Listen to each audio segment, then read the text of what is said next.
Hello everyone and welcome back guys to a brand new video. In the right lane. Thanks for that, crew chief. Yeah, welcome back though to a brand new video. Today we're here with the all-new Falcon Tyre GT4 series. Yeah, effectively now, a bit weirdly, the IMSA Pilot Challenge has been split into two separate series. So you get 30-minute TCR races, 30-minute GT4 races. Now, to be honest, I don't actually mind that all too much. It means both series are now going to have better attendance. And obviously it means you can also mix up the setups as well there. So 30 minutes then to kickstart the year here from Circuit Gilles Villeneuve. Both series follow the same calendar. But yeah, let's get into it then. In the all-new Mercedes AMG GT4 car, to try and get out of the final corner. And apparently the guy in front of me wanted to try and jump the gun there, as I got no idea what's going on. I think we're racing. It looks like we are, and I think this might be a little bit of carnage. Down in towards the first corner here, so we've got Aston Martin alongside us. Nice little variety of GT4s in this one. Got obviously a lot of Mercs, as you'd expect, some Bimmers. You know, just seen an Aston behind. I think there's a couple of Porsches and maybe an Audi lingering around somewhere towards the rear of the field. But yeah, we've got a 30-car split, though, to kickstart the new season. And, I mean, this is exactly what you want. Rather than the IMSA Pilot Challenge, where you'd be lucky to sort of get 15 cars per class. And that was only really on a good day there. And, of course, you never really had much multi-class racing anyway, unless the GT4s tripped over each other and the TCRs got stuck. So, yeah, a bit of a weird one, but I think this was a welcome change ready for 2022 Season 3. Of course, if you're new to the channel as well, make sure to leave a like and get yourself subscribed. But so far, I'm finding the Merc very, very loose and lively there. Good fun. But can be a little bit weird there, as BMW just up the road tried to go for a send. But yeah, nice, of course, returning to the Canadian Grand Prix circuit. You know, fingers crossed for the Canadian Grand Prix this weekend at the time of recording this. You know, we can have an interesting and fun race there as well. Not quite the full 30 cars we've got here. I'm sure we'll still expect a bit of carnage there. Just see Merc in front. Oh, trying to look up the inside of both the Bimmers there as they're just slowing each other up. And to be honest, if I can just hang on at the moment, we were in a bit of a qualifying bubble. To be honest, there were quite a few cars that weren't much faster than me, and then there was about a half-second gap back to P11. So yeah, we think it was going to be one of those ones we're going to try and hang on to the coattails of the cars in front. It's everyone just early on the brakes through the wall of champion chicane on the opening lap there. Get right up towards that tyre barrier on the exit. It really does invite you to get closer and closer there. But first lap done and dusted then. Going to be about, I want to say, about an 18-lap race here today. Yeah, game reckoning about 18 laps, so yeah, should be good. Just got to try and settle in to a rhythm here. And of course, yeah, 30-minute races, not quite the VRS race that we did yesterday. Of course, that was quite good fun in the all-new AMG GT3 car. But 30 minutes, you know, is a good race length still. You know, keeps things interesting, especially in these slightly slower cars. You know, you can get locked in to a lot more battles here as the two BMWs still in front. Just trying to work out who is going to hang on to, I think it's P7. Yeah, I didn't gain anything, didn't lose anything on the opening lap there, but just got to really try and work out the traction control on these cars still. That's always where I've struggled in all of the GT4s. Just trying to overstep on the traction. Of course, they've got the power to allow the traction control to kick in, but they're not enough power to really sort of catch a traction control slide. So they are all about being smooth, even more than normal. On iRacing as well, there is still the Merc in front. I must admit, big fan of that paint scheme, but love the Castrol one we've got on this thing as well. Yeah, the Merc in front seems rather feisty. I wonder if he has got a little bit of aero damage from the start. I must admit, from making a couple of mistakes in practice, the Merc is built tough. I mean, I had a couple of small grazes and glances against the wall, and this thing absolutely just sort of got on with it still. You know, it's a big shouty Mercedes still at the end of the day. It doesn't feel like it, of course, when you go up against like the GT3s and things like that, but it is still, you know, very, very quick and capable car there. As again, through the final chicane we go. Just trying to hang on here. We're starting to form into a bit of a four little car battle pack. 143. Oh, so there we go. I think the BMW at the front of this group had a slowdown penalty, so I'm at a P9 then. But yeah, I think, P9. like I said, us four might be in a little bit of a battle pack today, so should be interesting. We'll just see what happens there. We're just trying to put the power down out of the first chicane slash hairpin. Is that a chicane? Is it hairpin? Let me know your thoughts down below. But cool. Ooh. Nope, that's not what we wanted to do. 0x there. That'll just affected the aero slightly, but like I said, this Mercedes, it can can sort of brush off those little bumps. You know, it's a GT4 car. That's kind of what they're designed to do as well. At the end of the day, I would hardly see GT4 racing as a contact sport, but it certainly, you know, allows a little bit there, as I think there's been some carnage behind. So a guy that was P7 who had the slowdown has now been shuffled way down the order. We just had a warning for cutting the track. I did not notice that. I didn't think we'd taken too much curb, but apparently so. Okay, let's just get our head down and focus. Getting super careful through that chicane there. Just trying to trim the grass on the inside to open up the corner. You know, if you take too much, the back end's going to slide. You try and catch it and you're going straight in towards that outside wall. It is, yeah, very, very difficult. Oh, there we go. Merc in front's gone round. I think he just got it in the arm code, but that shouldn't do too much damage. And this is the thing, you know, new car, everything like that, and especially the GT4s around here, you've really got to try and settle them down. So trying to pick up places is going to be critical here, and just not making your own mistakes. It's the big thing. As, yeah, looks like Chris has just dropped that down the order there. He's got nearly twice my iRating though, so we'll very happily have the place. Just trying to gain iRating here and there, and also, if we can, a bit of SR as well. Someone's not happy as well, Fabrizio, as saying he's going to protest all the stupids before. That seems something you could put in a book.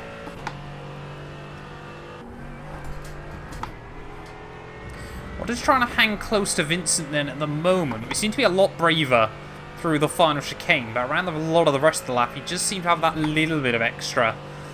Especially sort of through the lower grip corners, you know, out onto the back straight, things like that. Alright, onto the straight in the middle of the lap there.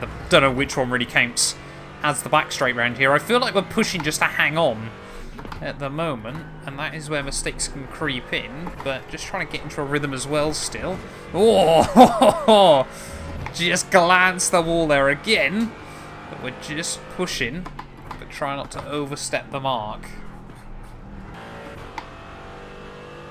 Vincent's still definitely a little bit worried about us behind him though, because he is trying to break the toe down some of the straightaways as we head back down in towards the final chicane, trying to break on the 3 mark and just really attack the curbs both on the way in and on the way out there. And you can just see how much time we gain. Visibly, we're a whole lot closer on the exit of the corner, but again, just around the rest of the lap, he does seem to have a little bit extra, as I thought someone might have gone off at turn 1. Unfortunately not. Just trying to attack the curbs, lean the car in, open up the circuit as best as possible, but also try not to overstep the mark either, as that was a really nice run through the first couple of turns. So you can see this time around as we head out onto the long back straightaway, gap down to 0.6 of a second, so we're definitely still getting a fair toe off him as well. And yeah, we're just trying to not completely lean on him at the moment, but just trying to apply a little bit of pressure, see if we can force a mistake. But again, don't want to do anything stupid myself, as you can just see again through the final chicane there. We've just got so much more confidence. I mean, he's in the BMW. It's not like the McLaren or the Porsche. You can't really take the curbs. That thing should be able to handle him, but apparently at the moment he just doesn't want to. Very, very strange. And then he's also taken a really weird line into 1, trying to square off the corner a lot more, and that doesn't seem to be helping him. He says that as we don't really get the best run either. I do love all the pops and crackles that this thing does as well there, especially when you downshift normally into 2nd gear again. It really does like to if you listen to this. You see, didn't get the full effect that time around, as there we go, BMW does make a little bit of a mistake. It would give him a nice run off the exit of the corner, but if he's not a bit braver through the final chicane, this time around we might be able to get a run back down towards turn 1 here. And this is brilliant little GT4 racing at the moment. I mean, the guys in front are pulling away, and we're not really gapping the guys behind, but as long as you're battling someone, it can make things really, really interesting here. So he's going to try and be brave into the chicane there. And now you can just see he's taking a little bit more risk. You know, he's filling his mirrors, everything like that. But we just got to keep doing what we're doing. Don't make any mistakes. We've just got to hope this race will come to us as we're getting towards half distance. There's still plenty of time. Just done a 1:44.5. Still lap times are pretty consistent as well though. There's plenty of time, plenty of opportunities to make a move. We don't have to try and sling one up the inside just yet. Well, here we go. This should be a new personal best for the race as well there, but we're still not taking much out of him. Your lap Someone's time was happy in chat. 144.1. That's your fastest lap today. 44.1, that's basically a second clear of what we were able to do in qualifying. You see that time around, then we did a 43.9, so we are both dragging each other on, pushing each other to newfound speed, and this is exactly what makes racing brilliant. Don't get this very much anywhere else, but on iRacing, it's deemed the normal, and that's why I love this sim. That's why it's worth the money still. At the end of the day, I'll sail this and then I'll immediately trash it, like there almost. Because that's just going to give him a little bit of freedom. Just got a bit too confident on the brakes there, and that immediately just bumps up that gap to the second zone once more, but this is not over.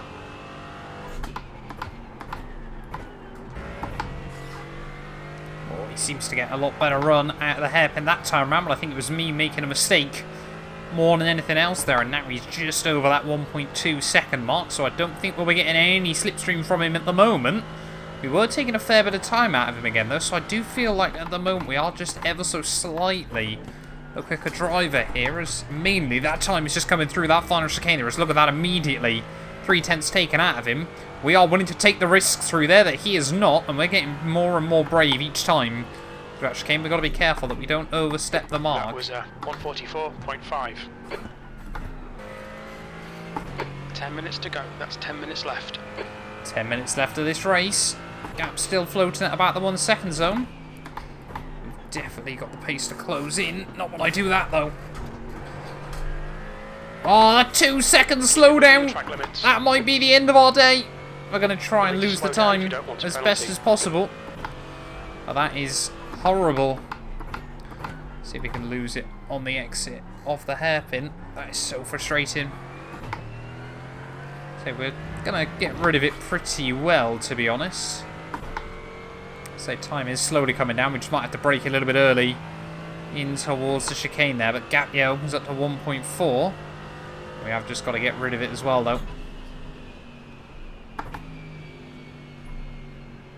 There we go. Got rid of it, but that has cost us dearly in this race there. Trying to tap this curb through the final chicane still. And gap now, 2 seconds. We're going to really need to try and get our head down and focus here. Got about another 6 laps, but that is a tall order now.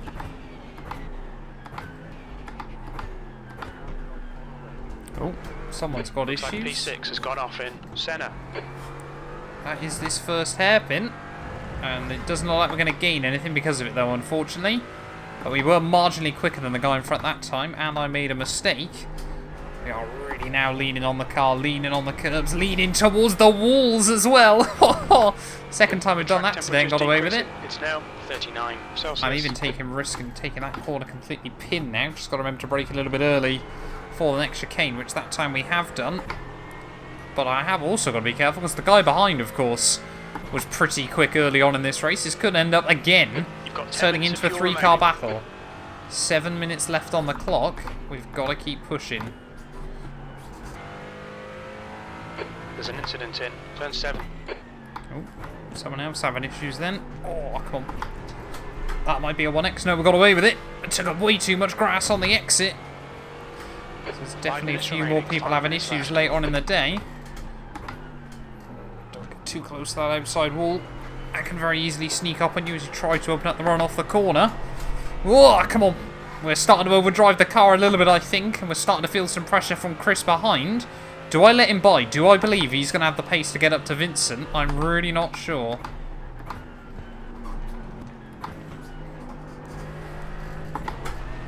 Oh, that's not a 1X. We're starting to pick up a few more errors nice and tidy. Late on in the day here, but just trying to get that gap down. It's down to 1 second. The guy behind I don't think quite got the run he would have wanted. Just still trying to push. If we get this place, it'll be one of the best earned position races I've done in quite a while on iRacing, to be honest. But we're still in the hunt. We've got a lapped car behind, sorry, just up in front. How might they affect things? Oh, here comes Chris. Just going to try and cover off into the hairpin. Don't know why he always seems to be able to get such a better run off the corner, but do we just let him have it? Do we hope that he has got the pace to close up to Vincent? I mean, he's running half a second a lap faster, and the gap between him, just 1.5 seconds here. I think we've just got to I don't think... I mean, if we battle him, we're not going to gain anything. Right. And he's quicker than me anyway. We'll just let him have it. Still Down there. in towards the final chicane. Right side's clear. Right. I'm relying on you Don't give now. up. Keep him under pressure. I'm relying on you now to try and get him. Chris, you can do this, man. As what's going to happen with Marius just up in front. That's 2 minutes left. 2 minutes. UW might just lose a little bit of time. P9. He is. Because that Merc is not budging out the way properly. There we go. Finally peels off. There's an incident in Through turn center. 2. Looks like TORA. Left, clear left. Doesn't do a particularly brilliant job of it, but unfortunately for us, he has still broke away slightly as we've now got a face full of purple Mercedes again. It's like being back at the start of the race once more. As do I just apply pressure here, or do I just let him get on with it? Have I been a bit stupid letting him have the position this late on? If he's not even going to close up, that's what I worry about. 5 minutes of fuel remaining. 5 minutes. 1 lap to go after this one though, so may as well just ride on board, see what we can do there. 6 off tracks today has not been a particularly brilliant showing. So easy to do though here at Circuit Villeneuve. Sorry, make that 7. I think, yep, that's pretty much just going to put pay to any extra points here. So we've actually got Stefan not far behind as well. He's got a lot of iRacing, so we are certainly going to have to be careful late on in this event. So we're just going to sit on the apex, try and lose this time as best as possible. And fingers crossed as we head down the back straight, we'll get rid of the rest of it, because now we're going to be a bit cheeky with our defence. Instead, try and lose as little time as possible. But 1 more lap to go then. Here from Circuit Villeneuve. Is that penalty going to go away? There we go. Now it has. Just a slight blend of throttle as we head down. Oh, come on. Oh, that's another 1x. What are we doing? That's going to allow him a run. Car left. It's all going wrong right at the end of this race there. Side by side as we start the last lap. Still there. Here from Montreal. Still there. And try and hook it up around the outside. Still there. Set on the apex through turn 2. Oh, a little bit of contact. Left. 1 more lap to go. I think we just sort of met in the middle there, but yeah, this race is really... I mean, it's been good fun still, and no critical mistakes, but just annoying that we've allowed little errors just to creep in there. We could have had P7 in this, but that's the way it goes sometimes. I mean, we'll still walk away, hopefully, with 40-odd iRacing. So we can't knock that too much. So we've just got to try and defend from Stefan out onto the back straight for the last time here. He might have to try and sling it up the inside down into the hairpin or something like that. But yeah, fair play to Vincent as well, though. He's had a really good run. But apparently, yeah, I shouldn't have let... Oh, come on. Incident in the hairpin. Are we going to get into the inside? He's going to have a look to the inside there. I thought about going defensive, but didn't think we could commit to it. He's still there. Don't want to move around in the braking zone.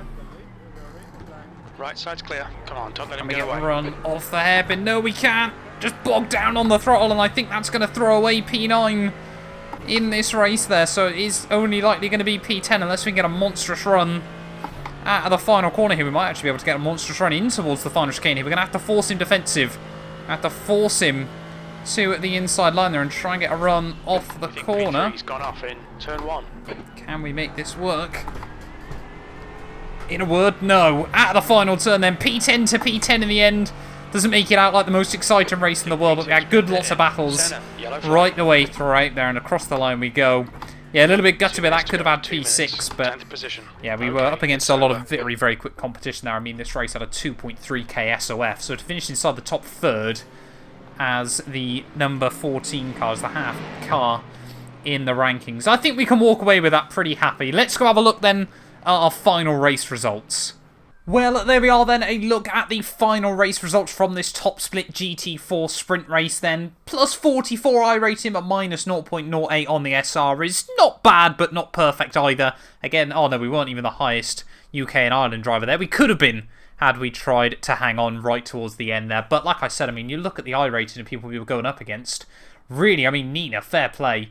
With this pretty much the same iRating I've got there, but plus 79 when all is said and done. And also Roshan with 0 0 instant points as well there, so fair play to them, as well as Fraser just behind us. But yeah, 8 instant points because they were all off tracks is pretty disappointing in the end there. But a decent time, and like I said, we were just consistent. Everyone else around us was down in the 43s, so the fact our best was a 44.1 goes to show just how good we were there. I mean, Justin, 42.7 there is really, really good pace. He led from start to finish in the 570S. But yeah, thank you all so much for watching this video. If you have enjoyed, please do make sure to leave a like and get yourself subscribed, and we'll be back very, very soon with more iRacing content.